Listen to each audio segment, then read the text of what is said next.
Shriram time news मध्ये मी कैलास सोनवणे आपले हार्दिक स्वागत करतो। सुरुवातीला पाहूया 24 तासातील ताज्या घडामोडी। आष्टाने येथील पूल ओलांडताना 4 ग्रामस्थ पुराच्या पाण्यात गेले वाहून, तिघांना वाचवण्यात यश।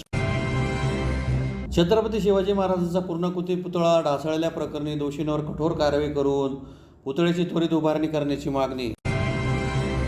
धुळे जिल्हा खुले कारागृह येथे श्री गणेश मूर्तीचे प्रदर्शन व विक्री स्टॉलचे जिल्हाधिकाऱ्यांच्या हस्ते करण्यात आले उद्घाटन। राज्यातील अत्याचाराच्या घटनांच्या केसेस जलदगती न्यायालयात चालवण्याची मागणी। आणि कासार येथील महादेव मंदिराच्या पुलावरून खाली कोसळून एक तरुण गेला वाहून। आता बातमी विस्ताराने। साक्री तालुक्यातील आष्टाने येथील पूल ओलांडताना 4 ग्रामस्थ पुराच्या पाण्यात वाहून गेल्याची घटना मंगळवारी सकाळी घडली। यातील तिघांना वाचवण्यात यश आले असून एक महिला बेपत्ता आहे। साक्री तालुक्यातील आष्टाने येथे पूल ओलांडताना 4 ग्रामस्थ पुराच्या पाण्यात वाहून गेल्याची घटना मंगळवारी सकाळी 10 वाजता घडली। यातील तिघांना वाचवण्यात यश आले असून एक महिला बेपत्ता आहे। याबाबत अधिक माहिती अशी की आष्टाने येथील गोजरबाई देवा गोयकर, देवा काळू गोयकर, सीताराम काशीराम सूळ, गोजरबाई सीताराम सूळ हे आष्टाने येथील पुलावरून पाणी वाहत असताना पुलावरून पास करत होते। पुलावरून मोठ्या प्रमाणात पाण्याचा प्रवाह सुरू होता, त्यामुळे 4ही पुराच्या पाण्यात वाहून गेले। यातील तिघांना वाचवण्यात नागरिकांना यश आले असून एक महिला बेपत्ता आहे, तिचा शोध सुरू आहे। घटनेची माहिती मिळताच साक्रीचे तहसीलदार साहेबराव सोनवणे व साक्री पोलीस ठाण्याचे सहाय्यक पोलीस निरीक्षक अनिल बागुल हे टीमसह घटनास्थळी दाखल झाले। त्यांनी घटनास्थळाची पाहणी केली। या ठिकाणी आम्ही साक्री तालुक्यातील आष्टाने या गावातील एका पुलावर उभे आहोत। या ठिकाणी सकाळी 10 वाजेच्या सुमाराला 4 व्यक्ती वाहून गेल्याची बातमी मिळाली होती। त्यापैकी 3 व्यक्ती वाचवण्यात यश मिळालेले आहे, परंतु एक महिला मात्र अजूनही बेपत्ता आहे। तिचा शोध घेण्याचं काम या ठिकाणी युद्ध पातळीवर सुरू आहे। साक्री तालुक्यात मागील 4-5 दिवसापासून मोठ्या प्रमाणावर जो पाऊस होतो आहे, त्याच्यामुळे बऱ्याच नदी नाल्यांना मोठ्या प्रमाणावर पूर आलेला आहे आणि या पुलाच्या पाण्यात बरेचसे नागरिक जीव धोक्यात घालून प्रवास करण्याचा प्रयत्न करत आहेत, पूल पार करण्याचा प्रयत्न करत आहेत। या ठिकाणची ही जी घटना आहे, या घटनेवरून आम्ही सर्व नागरिकांना आवाहन करतो की अशा प्रकारे आपला जीव धोक्यात घालून ज्या ठिकाणी फरशी पुलावर पाणी आहे या ठिकाणावर प्रवास करू नये, जेणेकरून आपला जीव धोक्यात घालून परिस्थिती चिघळेल आणि आपला जीव धोक्यात येईल। अशा प्रकारची कृपया परिस्थिती निर्माण होणार नाही, यासाठी सर्व नागरिकांनी दक्ष राहावे असं आवाहन मी महसूल आणि पोलीस प्रशासनाच्या वतीने करतो।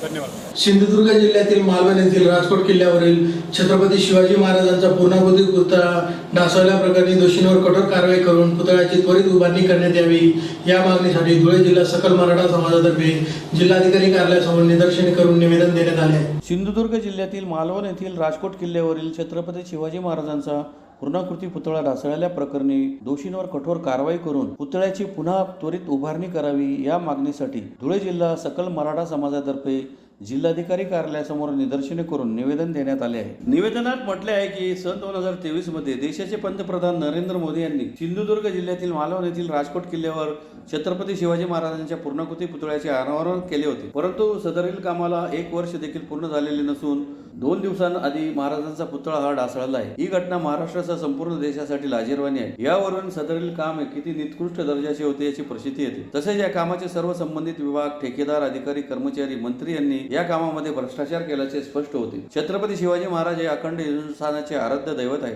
तरी देखील सरकारने त्यांच्या पुतळ्याच्या कामात हलगर्जीपणा व चालढकलपणा करून निकृष्ट दर्जाचे काम केले आणि म्हणूनच महाराजांचा पुतळा ढासळला।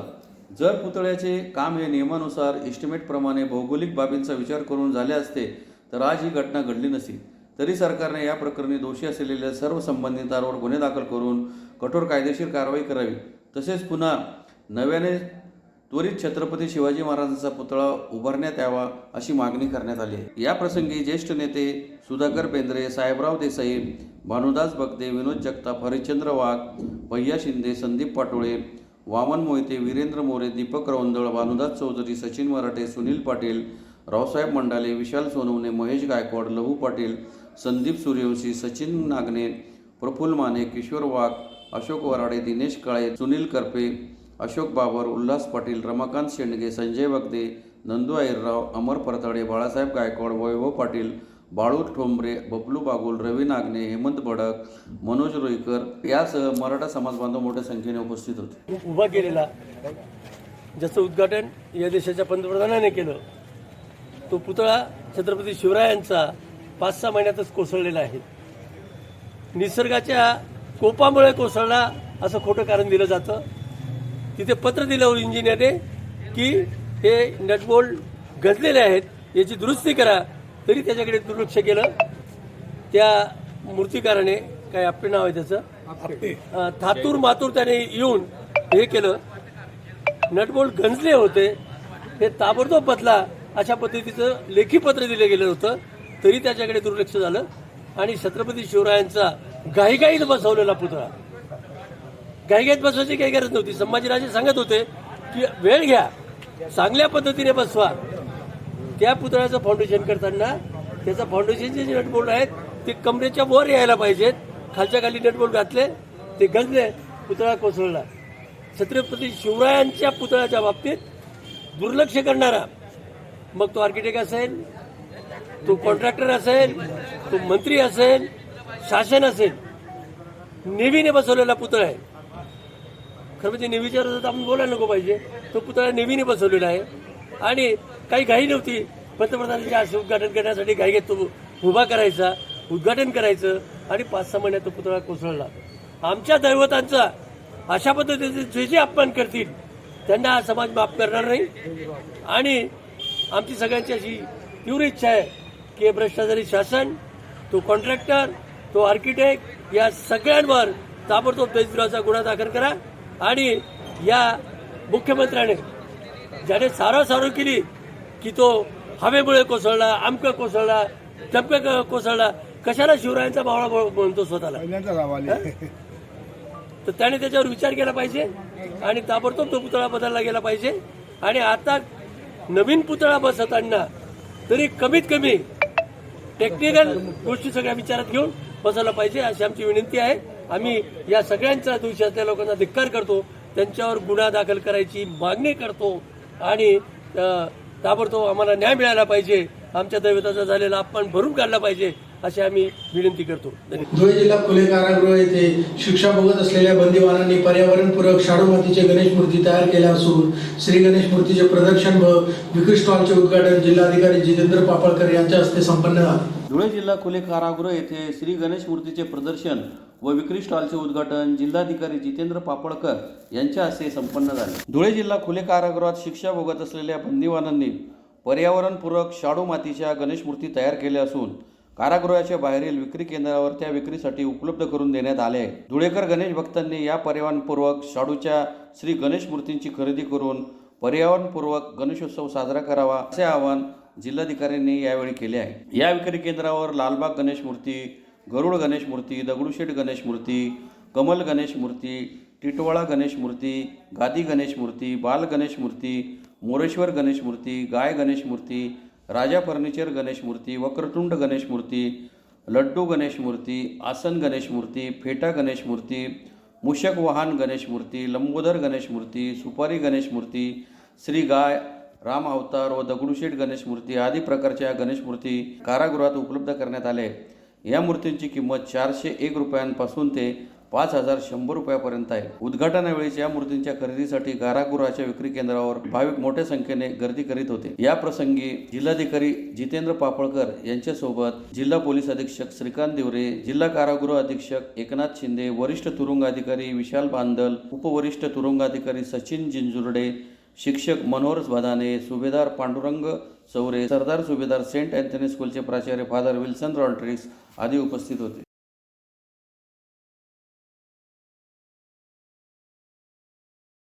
धुळे जिल्हा कारागृहाच्या अंतर्गत हा प्रकल्प आम्ही सुरू केलेला आहे.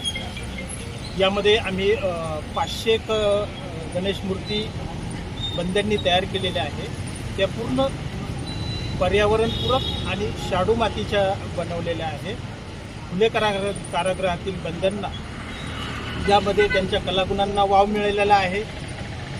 ते समाजामध्ये गेल्यानंतर ते स्वतःचा उद्योग निर्माण करू शकतील इतके स्वयंपूर्ण आम्ही त्यांना तयार करण्याचा प्रयत्न केलेला आहे. यामध्ये शासनाचाही फायदा आहे आणि आमचे जे वरिष्ठ अप्पर पोलीस महासंचालक आणि माननीय विशेष पोलीस महानिरीक्षक यांनी ह्या प्रकल्पाला आम्हाला खूप साथ दिलेली आहे आणि हा प्रकल्प आम्ही यशस्वी केलेला आहे. यामध्ये 500 गणेश मूर्ती बनवण्यात आलेल्या असून त्यांचे दर हे अत्यंत माफक आहे आणि धुळे जिल्ह्यातील नागरिकांसाठी आम्ही प्रदर्शन आणि विक्री सुरू केलेली आहे आणि त्याचे दर अत्यंत माफक आहे.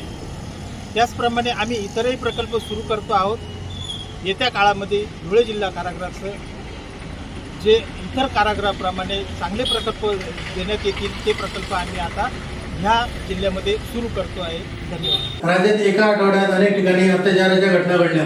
सदर घटनांच्या केसेस जलदगती न्यायालयात चालवण्यात याव्या मागणीसाठी धुळे जिल्हा ऑल इंडिया पॅन्थरतर्फे शहरातील डॉक्टर बाबासाहेबांच्या पुतळ्याजवळ निदर्शने करीत निवेदन देण्यात आले. राज्यात एका आठवड्यात अनेक ठिकाणी अत्याचाराच्या घटना घडल्या. सदर घटनांच्या केसेस जलदगती न्यायालयात चालवण्यात याव्यात या मागणीसाठी धुळे जिल्हा ऑल इंडिया पॅन्थरतर्फे शहरातील डॉक्टर बाबासाहेब आंबेडकर यांच्या पुतळ्याजवळ निदर्शने करीत जिल्हाधिकाऱ्यांना निवेदन देण्यात आले आहे. निवेदनात म्हटले आहे की बदलापूर जिल्हा ठाणे येथे गेल्या 9 ऑगस्ट रोजी 4 वर्षीय 2 शालेय बालिकांवर अत्याचार झाल्याची घटना घडली होती. त्यानंतर 15 ऑगस्ट रोजी पुणे येथे अल्पवयीन मुलीवर अत्याचाराचा प्रयत्न झाला. 20 ऑगस्ट रोजी शिक्षकाकडून 6 वर्षीय अल्पवयीन मुलीचा विनयभंग करण्यात आला. 20 ऑगस्ट रोजी ठाण्यात मतिमंद मुलीवर अत्याचार, कांदिवली मध्ये चिमुकलीवर अत्याचार करण्यात आला. 21 ऑगस्ट रोजी नाशिक येथे 4.5 वर्षाच्या मुलीचे अपहरण करून लैंगिक छेडछाड करण्यात आली. 21 ऑगस्ट रोजी अपंग मुलीवर अत्याचार, खार येथे 2 अल्पवयीन मुलींवर शेजाऱ्यांकडून विनयभंग करण्यात आला. 21 ऑगस्ट रोजी अल्पवयीन तरुणीवर मैत्रिणीच्या साहाय्याने 2 मित्रांनी अत्याचार केला. 22 ऑगस्ट रोजी कोल्हापुरात 10 वर्षाच्या मुलीवर अत्याचार करून हत्या करण्यात आली. सोनची वर्धडी जिल्हा बुलढाणा येथे शिक्षकाने 6 वर्षीय मुलीवर लैंगिक अत्याचार करण्यात आला. मुंबई येथील उरणमधील यशस्वी शिंदे हिचा देखील अत्याचार करून खून करण्यात आला. 22 ऑगस्ट रोजी 8 वर्षाच्या मुलीवर शेजाऱ्यानेच अत्याचार केला व बदलापूरची बातमी घेत असताना भाजपच्या संस्था चालकाने महिला पत्रकाराचा विनयभंग केला. संस्था चालक म्हात्रे नामक व्यक्तीने म्हटले की जसं काही तुझ्यावरच बलात्कार झाला अशी बातमी तू देत आहे. या सर्व बाबीवरून आपणास विनंती आहे की बदलापूरच्या घटनेमध्ये पोलीस प्रशासनाने दबावापोटी त्या चिमुरडीचा गुन्हा नोंद करण्यासाठी पोलीस निरीक्षक शितोडे यांनी 12 तास लावले. सांगायचा अर्थ असा की गेल्या आठवड्यात अनेक ठिकाणी बलात्कार, विनयभंग, लैंगिक अत्याचाराच्या केसेस खूप मोठ्या प्रमाणावर होत आहेत. आमची आपणास विनंती आहे की अशा केसेस तात्काळ दाखल करून कायदेशीर कारवाई करण्यात यावी. वरील अत्याचार पीडितांना न्याय देण्यात यावा. तसेच बलात्काराच्या केसेस जलदगती न्यायालयात चालवण्यात यावा. पीडितांना योग्य ते सरकारी वकील देण्यात यावा. या मागण्या पूर्ण न झाल्यास महाराष्ट्रात तीव्र स्वरूपाचे आंदोलन छेडण्याचा इशारा देण्यात आला आहे. यावेळी जिल्हाध्यक्ष सागर मोहिते, महिला जिल्हाध्यक्ष अनिता सोनवणे, तालुका अध्यक्ष भाऊसाहेब बळसाने, महिला अध्यक्ष सुनीता गोपाळ, पल्लवी गोपाळ, जिल्हा उपाध्यक्ष निलेश इंदवे, विशाल वाघ, सुनील वानखेडे, गोपाल शिरसाट, गोरख ऐरे व पदाधिकारी मोठ्या संख्येने उपस्थित होते. आज रोजी ऑल इंडिया पॅन्थर सेना धुळे जिल्हा युनिटच्या तर्फे आम्ही निषेध आंदोलन केलेलं आहे. या आंदोलनाला शाळेच्या, कॉलेजेसच्या महिला देखील आलेल्या होत्या. विषय असा आहे, गेल्या आठवड्यात 9 ठिकाणी ते 10 ठिकाणी बलात्कार झालेले आहेत. महिलांवर बलात्कार झालेले आहेत, महिलांचा विनयभंग झालेला आहे, लहान मुलींवर बलात्कार झालेला आहे. अगदी 4.5 वर्षाच्या मुलींवर शाळेत बलात्कार झालेला आहे.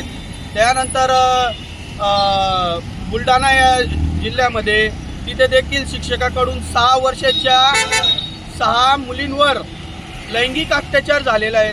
याच्या निषेधार्थ ऑल इंडिया पॅन्थर सेना धुळे जिल्हा युनिटच्या माध्यमातून आम्ही जाहीर निषेध करत आहेत. विषय असा आहे, बदलापूर घटने येथे 2 चिमुरडींवर एका नराधमाने बलात्कार केला. त्या नराधमाला फाशीची शिक्षा दिली गेली पाहिजे आणि ती केस फास्ट ट्रॅक कोर्टात चालवली पाहिजे अशी आमची मागणी आहे.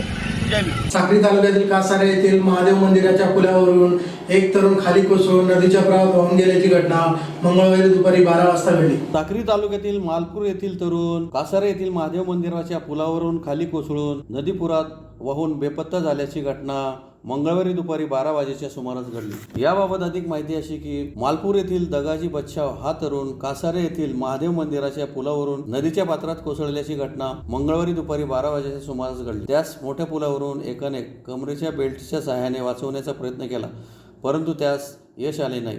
नदी दुथडी वाहत असल्याने तरुण बेपत्ता झाला आहे. त्याचा शोध सुरू आहे. पुन्हा एक नजर ठळक घडामोडींवर. आष्टाने येथील पूल ओलांडताना 4 ग्रामस्थ पुराच्या पाण्यात गेले वाहून, 3घांना वाचवण्यात यश. छत्रपती शिवाजी महाराजांचा पूर्णाकृती पुतळा ढासळल्या प्रकरणी दोषींवर कठोर कारवाई करून पुतळ्याची त्वरित उभारणी करण्याची मागणी. धुळे जिल्हा खुले कारागृह येथे श्री गणेश मूर्तीचे प्रदर्शन व विक्री स्टॉलचे जिल्हाधिकाऱ्यांच्या हस्ते करण्यात आले उद्घाटन.